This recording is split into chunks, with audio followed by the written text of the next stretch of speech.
십계명 얘기를 좀 드리면서 계속 말씀드렸던 것 중에 하나가 뭐냐면, 이 말씀이 이스라엘에게 주어질 때 이것이 가나안에 들어갔을 때 이스라엘이 어떻게 살아야 될지에 대한 이야기다. 그러니까 이 얘기가 가나안이라는 곳이 어떤 곳인지를 배경으로 해서 이해를 해야 된다라는 말씀을 드렸습니다. 오늘 말씀을 이해할 때도 이것은 대단히 중요한데요. 가나안의 삶의 여러 가지 특징들이 있는데, 특별히 8계명을 하나님께서 이스라엘에게 주셨을 때 가나안의 삶의 중요한 특징 중에 하나가 뭐냐면, 가나안의 삶은 무한 경쟁의 사회이다라는 겁니다. 무한 경쟁이라는 게 뭐냐면, 우리가 살고 있는 사회랑 비슷하죠. 수고해서 좋은 대학을 나오고 자기가 해야 될 것들을 디저브한 것을 자기가 취할 수 있는 사회라는 거죠. 그리고 사회가 사람들에게 그것을 얘기하는 거예요. 네가 이만큼 수고했고, 네가 이만큼 훌륭하고, 네가 이만큼 공부를 많이 했고 좋은 학교를 나왔으니까 네가 그것을 얻고 좋은 월급을 받고 잘 사는 게 이상하지 않아. 그리고 그렇게 해야 잘 살 수 있어 라고 얘기를 하는 거예요. 그러면서 반대로는 주변에 있는 사람들을 보면서 실제로 돈이 없거나 어려움을 겪는 사람들을 바라보면서 우리 가운데 그 사람들을 알게 모르게 그 사람들이 잘못해서, 그 사람들이 충분하게 열심히 살지 않아서 그렇게 됐기 때문에 그 사람들이 가난하고 어려운 것은 당연하다라고 얘기를 하는 것입니다. 그게 우리가 살고 있는 사회가 보여주는 대단히 중요한 컬처, 문화라는 거예요. 그게 가나안이 가지고 있는 대단히 중요한 문화의 특징이라고 말할 수 있습니다. 그런데 우리가 성경을 계속 읽어가다 보면, 그리고 특별히 저희가 올해 초부터 시작해서 계속 우리가 신앙 고백하는 신앙의 고백들을 계속 묵상하다 보면 계속 그 얘기를 했죠. 우리 자신은 실패했어도 훌륭한 사람이고 하나님 눈에 아름다운 사람이고, 그죠? 그리고 나만 그런 게 아니라 내 앞에 있는 사람들도 소중하고 아름다운 사람이다. 그러니까 내 마음에 들지 않고 사실은 기준에 모자라는 사람들을 바라볼 때에도 그들의 말에 귀를 기울여야 한다. 그리고 나랑 다른 사람, 내가 한 번도 만나본 적이 없는 사람들, 멀리 떨어져 있는 사람들도 어떻게 해요? 하나가 돼서 더불어 살아야 된다. 이게 하나님이 만드신 세상이다라고 성경이 계속 우리에게 얘기한단 말이에요. 근데 이것과 금방 말씀드린 가나안의 가치와 충돌한다라는 거죠. 그러니까 하나님께서는 이스라엘 백성들이 가나안에 들어가서 이 문제 때문에 대단히 혼란을 겪고 어려움을 겪을 것을 예상하시면서 8계명을 주셨다라는 겁니다. 그러니까 8계명의 내용은 이거죠. 문자 그대로 보면 남의 것을 도둑질하지 마라 이거예요. 그냥 문자 그대로 보면 오케이, 나는 도둑질하지 않으니까, 남의 것을 뺏지는 않으니까, 그냥 내가 열심히 사니까 문제는 없어. 나는 8계명에 떳떳해, 자유로워. 나는 8계명을 잘 지켜라고 말할 수 있지만, 사실은 이 배경을 생각해 보면 그 정도 가지고는 충분하지 않다라는 것을 우리는 발견하게 된다라는 겁니다. 왜요? 우리가 살고 있는 세상이 이미 무한 경쟁의 사회 속에 있고, 그 무한 경쟁 사회 속에서 보면 어떻게든지 내가 살아남기 위해서는 나의 이익을 구해야 되고 열심히 살아야 되고 다른 사람을 돌보거나 그런 것들을 신경 써가지고는 나도 견딜 수 없고 나도 잘 못 살게 될 것 같은 두려움에 쌓여있는 사회 속에 우리가 살고 있다라는 거야. 그렇기 때문에 이 속에서 그냥 단순히 다른 사람 것을 표면적으로 훔치거나 뺏지만 않으면 된다라는 것이 성립되지 않는 거예요. 내가 열심히 살아서 막 성공을 위해서 달려갈 때에 사실은 우리가 알게 모르게 어떻게 해요? 경쟁을 하게 되는 것이고, 그 경쟁 속에서 누군가를 무시하거나 신경 쓰지 않고 달려가게 된 사회가 우리가 살고 있는 사회라는 거죠. 그러니까 그 속에서 사실은 하나님의 백성됨을 지키면서 살아가는 것, 나 자신을 존중하고 다른 사람의 말에 귀를 기울이고 우리가 더불어 살아가는 것을 더 소중히 여기면서 살아가는 일은 수동적이어서는 안 되고 좀 더 적극적인 태도를 가져야만 된다. 그것이 8계명이 주신 대단히 중요한 도전이라는 겁니다. 우리들의 삶 가운데 이 말은 조심해야 될 부분은 뭐냐면, 우리가 살아가는 세상, 그러니까 이스라엘이 들어가야 될 가나안의 삶, 가나안의 땅이라는 곳이 우리가 살아가는 세상이라는 게 결코 만만하지 않잖아요. 그죠? 최선을 다하지 않는다고 해서 우리의 삶이 보장되지 않아요. 그죠? 그러니까 성경은 이 얘기를 염두에 두고 있습니다. 가나안에서 살게 됐다. 너희들이 살아가는 세상이 만만치 않다. 최선을 다해야 되는 세상에 너희들은 살고 있다. 경쟁하면서 살아야 된다라는 것을 이미 전제로 하고 있어요. 그러니까 경쟁하고 최선을 다해서 사는 게 잘못됐거나 나쁘거나 그것이 없어지는 세상이 천국인 것이 아니에요. 성경은 그렇게 말하지 않아요. 그러니까 우리가 살아가는 세상 속에서 우리는 최선을 다해야 돼요. 또 우리는 경쟁을 할 수밖에 없어요. 어저께 그 지엄마가 하는 콘서트, 이제 아이들이 한 학기 내내, 1년이죠. 1년 내내 선생님이랑 같이 열심히 피아노를 배운 것을 보여주는 시간을 가졌어요. 재밌는 게 뭐냐면 아이들이 어리던 나이가 들던 상관이 없어요. 그 시간이 떨리는 거예요. 왜 떨리겠어요?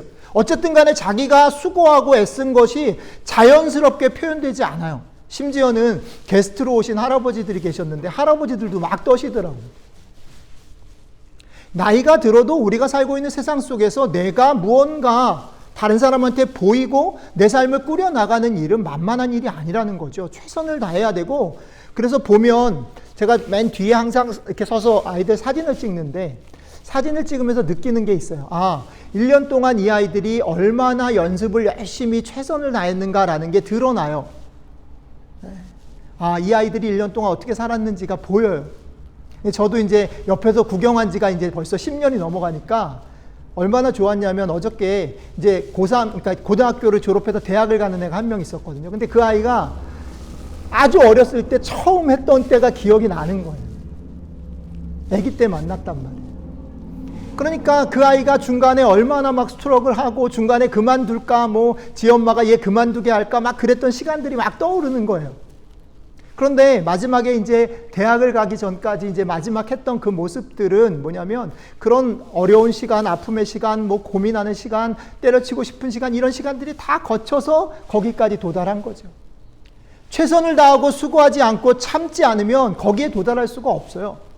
우리가 사는 세상은 그렇습니다. 그러니까 성경이 이 말을 하는 건 아니에요. 너희가 무조건 기도만 하고 하나님만 의지하고 아무 노력 없이 그렇게 살라라고 말하는 것이 아니에요. 너희가 기도하고 열심히 다른 사람들을 사랑하기 위해서만 애를 쓰면 너희의 삶이 다 보장될 것이다 라고 말하지 않아요. 그죠? 그러니까 우리는 최선을 다해야 돼요. 그러나 성경이 말하는 건 이겁니다. 최선을 다하되 열심히 경쟁하고 살되 어떻게 해요? 그것을 목적으로 생각해서는 안 된다. 그것을 목적으로 생각해서는 안 된다. 너희가 피아노를 한 번도 실수 없이 치는 것, 그게 목적이 돼서는 안 된다. 너희가 열심히 공부해서 좋은 대학을 가는 것, 그게 목적이 돼서는 안 된다. 너희가 돈을 벌어서 행복하게 우리 가정이 다 잘 먹고 잘 사는 것, 그게 목적이 돼서는 안 된다. 사실은 하나님의 백성이 왜 힘드냐면 이 두 가지가 다 있기 때문에 그렇죠. 열심히 살아야 된다라는 것도 있고 열심히 살지만 그걸 목적으로 여기고 거기에 머무르면 안 되기 때문에 이 땅에서 하나님의 백성으로 사는 게 어려운 거예요. 왜냐하면 여러분들도 아시지만 우리가 살아가다 보면요, 내 앞가림하기도 참 힘들 때가 많잖아요. 내 삶에 벌어지는 많은 일들도 당황스럽고 놀라는 일들이 참 많이 있잖아요. 그죠? 예상치 못했던 많은 일들로 당황한 일이 벌어지죠. 그렇게 믿었던 아이들이 실망하게 만드는 일들도 있어요. 또 내 자신이 나 요거밖에 안 됐나 싶은 그런 마음이 들 때도 있죠. 또 잘 풀렸는데 어느 날 감당치 못하고 왜 나한테 이런 일이 일어나는가 싶을 정도의 일들이 닥치기도 해요. 그래서 우리는 우리의 삶을 그냥 꾸려나가는 것만으로도 숨이 찰 때가 많아요. 그렇기 때문에 저는 그런 상황 속에 우리가 살고 있기 때문에 오히려 오늘 8계명에 담겨져 있는 하나님의 마음을 잘 들여다보는 일이 우리에게 더 위로가 되고 힘이 될 거라고 생각합니다. 그렇기 때문에 오늘 여러분들과 같이 8계명 안에 하나님께서 8계명을 주시면서 너희가 남의 것을 도적질하지 말아라 라는 말씀을 주시면서 그 말씀 속에 하나님이 어떤 마음을 담으셨는지를 좀 생각해 보고 우리들의 삶에 이게 우리가 어디로 가야 되는가, 그러니까 제가 그 얘기 많이 드렸는데 우리의 삶의 등대가 되는 그런 말씀이 됐으면 참 좋겠습니다. 아까 부탁드렸던 것처럼 이것에 대한 자세한 묵상은 제가 어젯밤에 보내드린 그 원고에 사실은 본문들 3개랑 그리고 같이 묵상한 내용들을 조금 담았어요. 그 부분은 여러분들이 다시 한번 집에 가셔서 꼼꼼히 다시 한번 읽어봐 주시면 좋겠고요. 오늘은 그것에 기초해서 제가 3가지 얘기만 좀 하고 우리의 삶에 좀 비춰보고 마무리를 좀 하려고 합니다. 8계명 속에 하나님께서 어떤 마음을 담으셨는가? 첫 번째는요, 하나님께서 이 모든 것들의 유일하신 주인이시다라는 거예요. 우리는 우리의 삶을 살 때에 이렇게 생각할 수 있어요. 2가지. 우리의 삶의 주인이 예를 들어서 내가 속해 있는 직장의 상사가 주인이다라고 생각할 수 있어요. 내가 속해 있는 사장님이 주인이라고 생각할 수 있어요. 우리의 삶에 예를 들어서 아내가 남편이 혹은 내 아이들이 주인이다라고 생각할 수 있어요. 그러니까 어쨌든 간에 내가 놓여져 있는 삶 가운데 내가 더 신경을 쓰는 일이나 신경을 쓰는 사람이 주인이라고 느낄 때가 더 많아요. 왜? 그건 바로 눈앞에 보이니까요. 그죠? 그런데 성경은 단호하게 말합니다. 너희 눈앞에 보이는 것, 너희의 마음을 건드리는 것, 너희의 마음을 흔드는 그게 주인이 아니고 누가 주인이요? 하나님이 주인. 하나님이 주인. 그러니까 이 말은 어떤 말을 주시는 거냐면 하나님이 주인이시다라고 믿고 사는 것은 너희들의 상황이 어떻게 벌어지든지 너희가 누구를 의식하고 살게 되든지 그것에 마음을 뺏기지 않아야 된다. 아니 더 깊게 말하면 안 뺏겨도 괜찮아. 주인이신 하나님께서 이 상황들을 헤쳐나가게 하실 거야. 그러니까 힘을 내라는 말씀이라는 거예요. 또 정반대로는 어떤 거냐면 이런 겁니다. 하나님이 주인이시다라고 말할 때 그 반대의 상황은 뭐냐면 우리는 이렇게 사는 거예요. 하나님이 주인이시다라고 생각 못하게 됐을 때 세상 속에서 우리는 어떻게 생각하냐면 내가 수고한 것은 내가 먹을 만해, 내가 취할 만해, 나는 애를 썼어. 그러니까 내가 이 정도 사는 거는 당연한 거야. 이건 deserve it, I deserve it. 나는 이걸 받을 자격이 있어 라고 생각하는 거예요. 그죠? 그러나 성경은 또 단호하게 말합니다. 아니, 하나님이 주인이야. 네가 애를 써서 수고했기 때문에, 네가 열심을 다했기 때문에, 네가 공부를 많이 했기 때문에, 네가 직장 생활에서 성공했기 때문에 네가 받을 만한 게 아니야. 그 일이 되어진 것이 네 열심과 수고와 네가 애를 쓰는 그런 마음과 애를 쓴 것 때문에 당연히 너에게 주어지는 것이 아니야 라고 말하는. 하나님이 주인이시다라는 건 하나님이 그 길을 열어주시고 허락하지 않으면 어떤 것도 우리의 삶에 이루어질 수 없다라는 것이죠. 그런 태도를 가질 때 우리의 마음속에 어떤 생각이 드는 거냐면 하나님 앞에 겸손해지는 거예요. 그죠? 내가 최선을 다했음에도 불구하고 최선의 결과가 하나님이 허락하시지 않으면 내 손에 쥐어질 수 없다라는 것을 알기 때문에 우리가 새벽 기도 때 계속 얘기했던 말씀인데 하나님 앞에 너무너무 겸손해지는 거죠. 하나님, 오늘 하루도 제 삶에 주님이 허락하시지 않으면 이루어질 수 있는 일이 없습니다. 그러니까 나의 가족도, 나의 꿈도, 내가 계획하는 어떤 것들도 하나님이 은혜를 베풀어 주셔야 합니다. 라고 아침마다 기도할 수밖에 없는 거예요. 일용할 양식을 구할 수밖에 없는 거예요. 왜요? 하나님이 오직 주인이시기 때문에. 그게 첫 번째 거예요.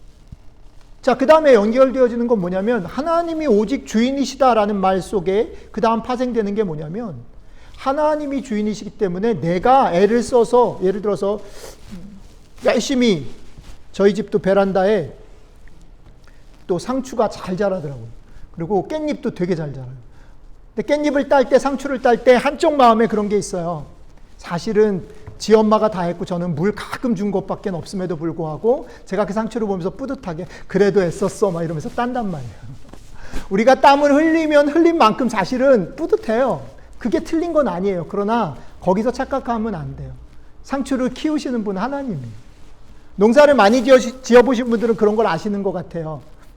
어떨 때는 내가 애를 썼는데 어떤 해에는 농사가 안 되는 해가 있다 그러시더라고요. 근데 어떤 해에는 난 아무것도 안 했는데 막 지 혼자 잘하는 경우도 있다 그러시더라고요. 그게 우리 손에 달려있지 않아요. 우리는 막 머리를 궁리를 해가지고 내가 어떻게 하면 뭐 집을 사고 어떻게 하면 우리 아이들 키우고 뭐 여러 가지 궁리를 해요. 젊으면 젊을 때일수록 더 많이 궁리를 하는 것 같아요. 수많은 정보를 찾고 뭐 여기저기 얘기 듣고 막 해요. 근데요, 저 또한 이제 2아이 대학 졸업시키고 해보니까요, 어저께 그 생각했는데 우리 아이들이 어떻게 컸을까? 곰곰이 돌이켜보니까 우리가 궁리해가지고 된 거 하나도 없어요. 하나님이 키우셨어요. 이게 우리의 삶이에요. 아이들만 그런 거 아니고요. 우리들의 삶도 그래요. 우리는 우리 눈앞에 보이는 것만 보여요. 어쩔 수 없어요. 우리는 그럴 수밖에 없어요. 우리 눈에 감동을 주고 우리 눈에 기쁨을 주고 우리 눈에 소망을 주는 일들이 생기면 좋아할 수밖에 없어요. 그러나 그렇지 못한 일들이 일어나면 어떻게 해요? 답답하고 막막할 수밖에 없어요. 그게 우리예요. 그런데 조금만 넓게 보면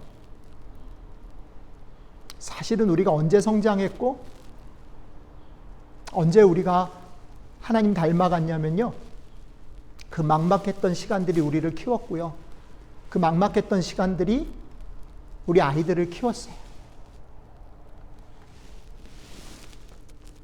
그렇기 때문에 우리가 두 번째 되게 중요한 원리를 깨달아야 되는데 이 원리가 뭐냐면 내가 수고한 것이 다 나 때문이 아니라는 거예요. 그리고 그 다음에 그러기 때문에 어떤 태도를 갖냐면요. 다른 사람들과 내가 되게 긴밀하게 연결되어 있다는 걸 알아야 돼요.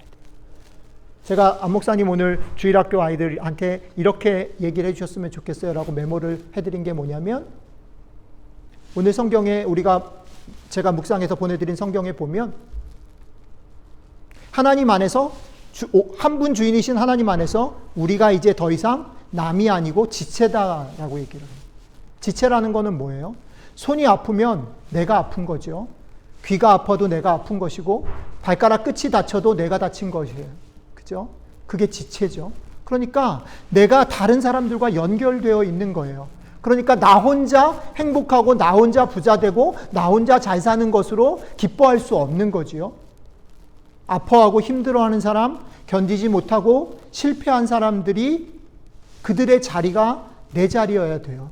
이걸 뭐라고 얘기하는 거냐면 연대의식을 갖는 거죠. 연대의식을 갖는 거. 가까운 자리에서부터, 가족에서부터, 교회에서부터, 가까운 데서부터 우리는 연대의식을 갖고 조금 더 이게 확대돼서 나랑 관계없는 사람들, 팬데믹의 시간들이 우리에게 도전해줬던 것들이 그런 거죠.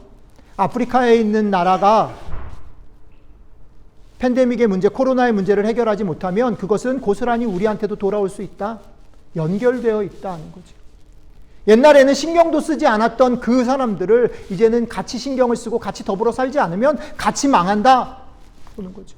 이게 8계명 속에 주님이 담아놓으신 두 번째 중요한 원리예요. 그러니까 우리는 경쟁하는 대상으로 보지 말고 같이 더불어 살아갈 대상으로 사람들을 인식해야 된다.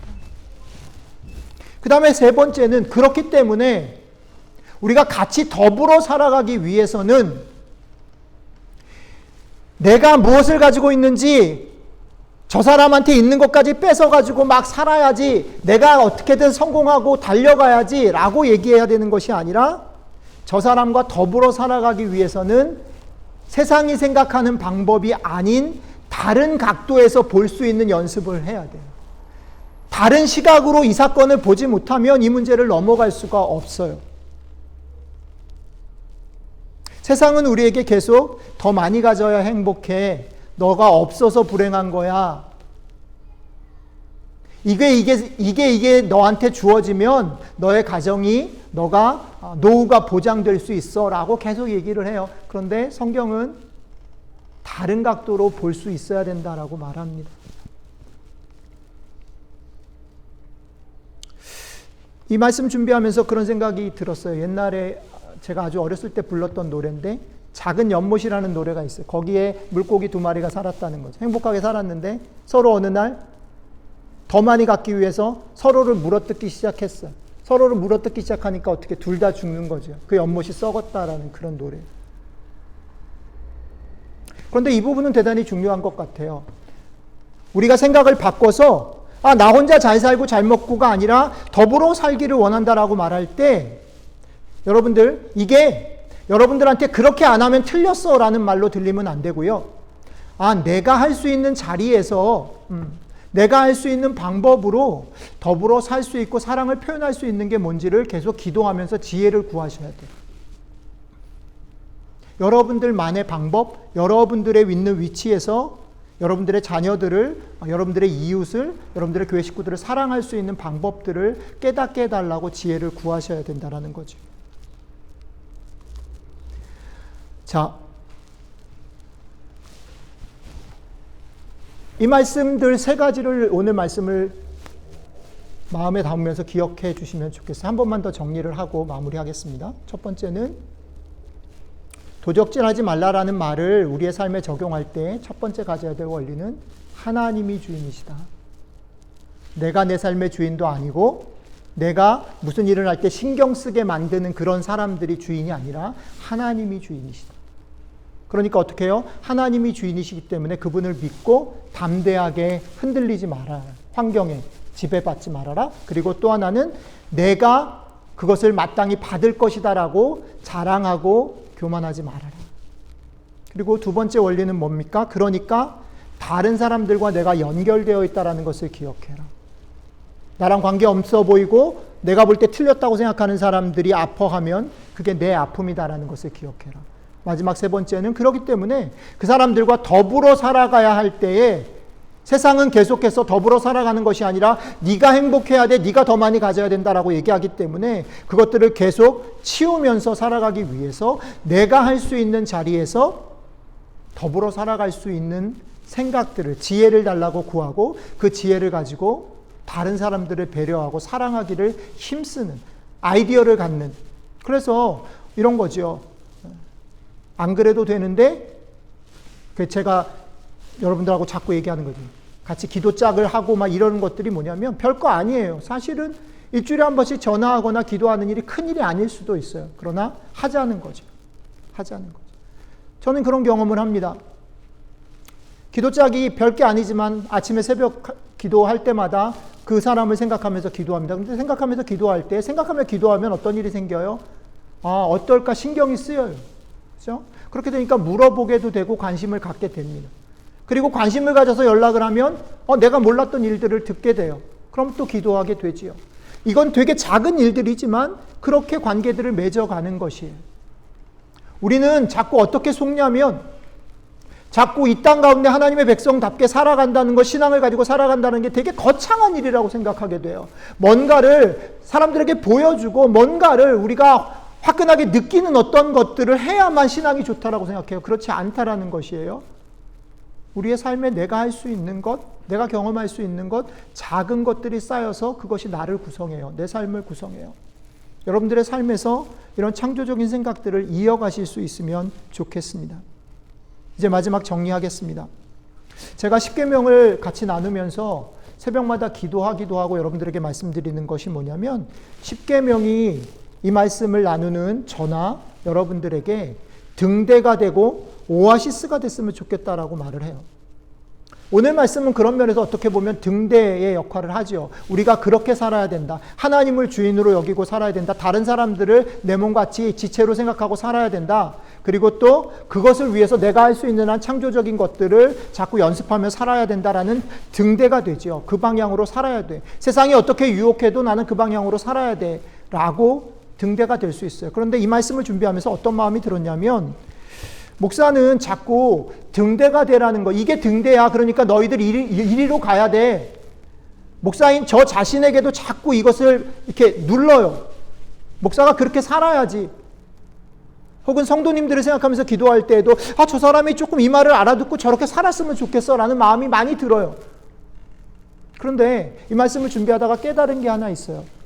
하나님의 말씀은 등대일 뿐 아니라 오아시스인 거예요. 근데 이게 어떻게 가능할까?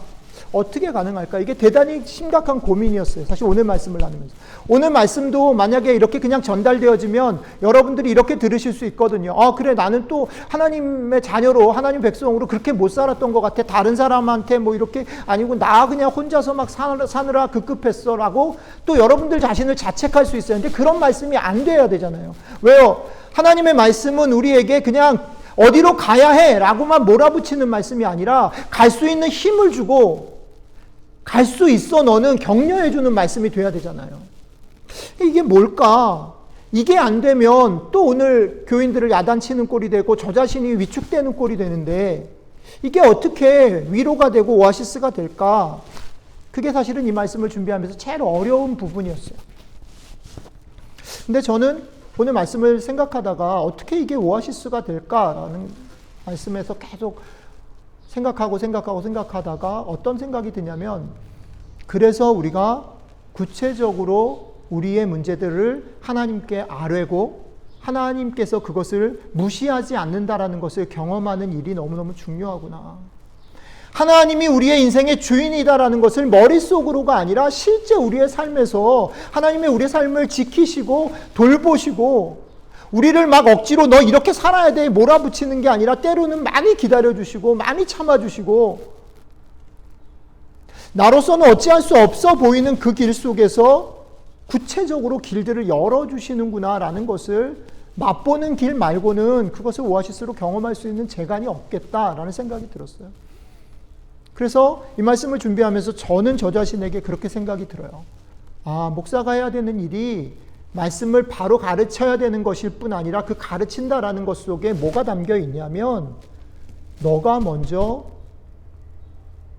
네가 이 말씀을 전해야 되는 사람들 한 사람 한 사람을 위해서 기도해야 될 것 같다. 그 사람들의 삶에서 여러분들의 삶에서 구체적인 삶들 하나하나에서 하나님이 이렇게 느껴지지 않으면 이거는 할 수 없는 것이에요. 그죠? 할 수 없는 것이에요.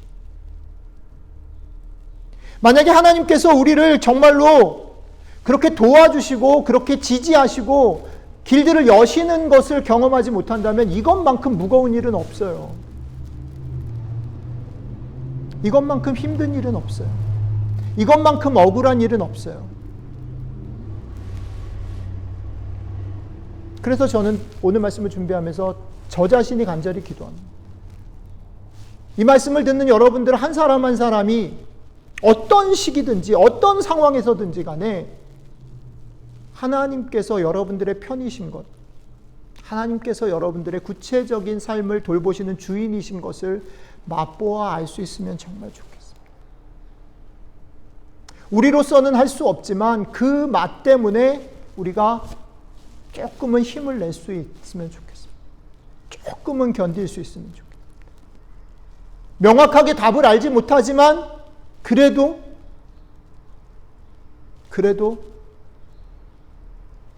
하나님을 버릴 수 없기 때문에 참아낼 수 있으면 좋겠습니다.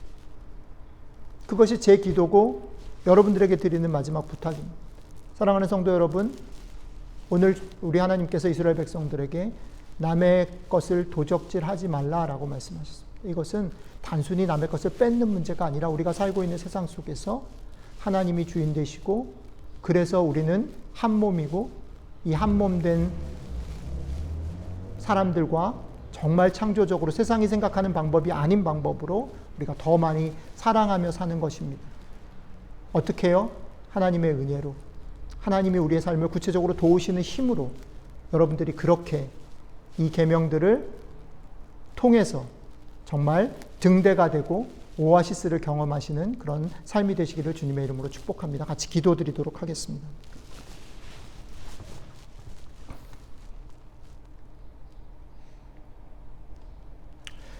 하나님, 여러 가지 우리들의 삶에 예기치 못한 일들, 속상하고 답답한 일들이 많이 있습니다.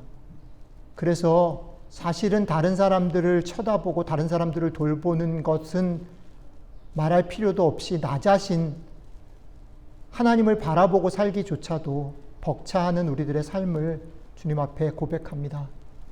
그런 우리들에게 다시 내가 너의 삶의 주인이다 말씀해 주셔서 고맙습니다. 이 말씀이 우리들의 구체적인 삶 속에서도 우리가 맛보고 깨달아 아는 것이 될 수 있도록 이번 한 주 우리들의 삶을 지켜주시면 좋겠습니다. 감사드리며 우리 주 예수님 이름으로 기도드렸습니다. 아멘. 화종 전사님 뒤에 헌금 좀 가져다 주시고요.